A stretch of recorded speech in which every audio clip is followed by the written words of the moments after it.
Hello and welcome back. My name is Tomas Rosén. I'm here today with my colleague Antti. Hello, my name is Antti Salli. And what is today's topic? Today we are discussing about best practices when installing room transmitters and room control units inside of the room. Yes, it's very much to think about and what's best practices. Exactly. It's quite easy tasks, but there is a certain things that you need to take account when installing the devices on the wall. Okay, should we go through them one by one, what we can figure out? Definitely, I have a very good list here on my memory. Yeah. If we start from the sunlight. Yes, direct sunlight. Exactly. Avoid at all costs. Avoid that.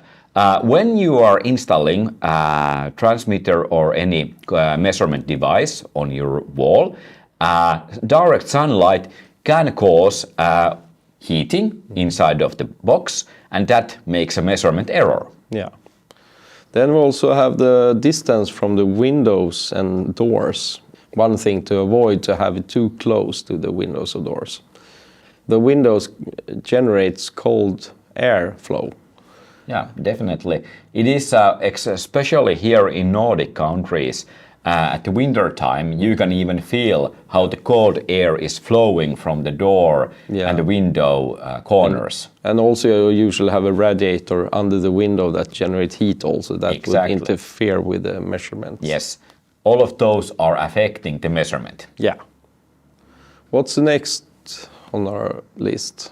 Well, I would say also what is very important to remember is that when you are installing transmitter or measurement device, if there is a door, don't install behind of the door, because people are keeping doors open and it can block the measurement device behind of the door. Yeah.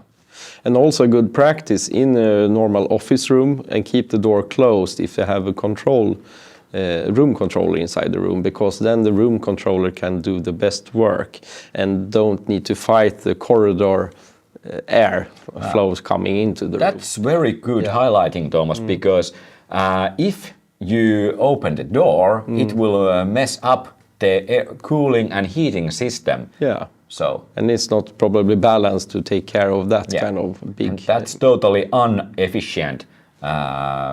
And that's totally inefficient way of cooling or heating. Yeah, absolutely. So, also what things that you should avoid is, example, install measurement devices very close each other. Oh yes, like top of each other. I have seen sometimes in some situations in the field. Like here we have a measurement device and the air should flow through the device. Yeah. And if you install too close on the top, it can block the airflow from the device. And if the device itself generates some heating, it will be introduced to the device on the top. Exactly, so it works both ways. It can and heat is always going up. Yes. So if you have some device that is generating the heat under our measurement device, it will affect the measurement. Absolutely. Yes, and also you shouldn't mount anything close to a copy machine or something that generates a lot of heat, a refrigerator or whatever you have, some kind of electrical device that generates heat. Or definitely. One good example is like these LCD TVs or plasma TVs. Yeah. Those are producing a lot of heat, and that will definitely affect your measurement. It is very important that the measurement device is installed on correct height, usually from 150 to 180 from the floor. Yeah, and that is a kind of good general rule to keep within those limits to have a best working product. Exactly. Then we have walls that have some external air ducts going behind, or if it's an outside wall facing to the outside, that is also generating temperature differences in the wall that can also affect the device itself. That's true, and I think very thin walls in older buildings might be affected of that. Yeah, you can have a much colder air behind that. It cools down the wall quite much, Yeah. and is misleading for the room temperature measurements. That's very true. And another important thing is when you have flush mounting boxes in the wall, those need to be airtight sometimes, because you can have inner walls with the spacing inside, and you have plastic tubes with the cables inside, and you can have a pressure difference between the room and the outside room and the inner wall.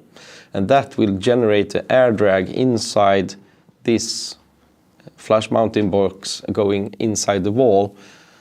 And that air drag can also very much affect the temperature readings in the device. Just make sure to isolate your flush mounting box in a proper way, and you shouldn't have any problem with the misreading of a temperature in the room from the device. This was short introduction on the best practices when installing any measurement device on your room. I hope that you enjoy, and we will see in coming episodes. Thank you very much for joining.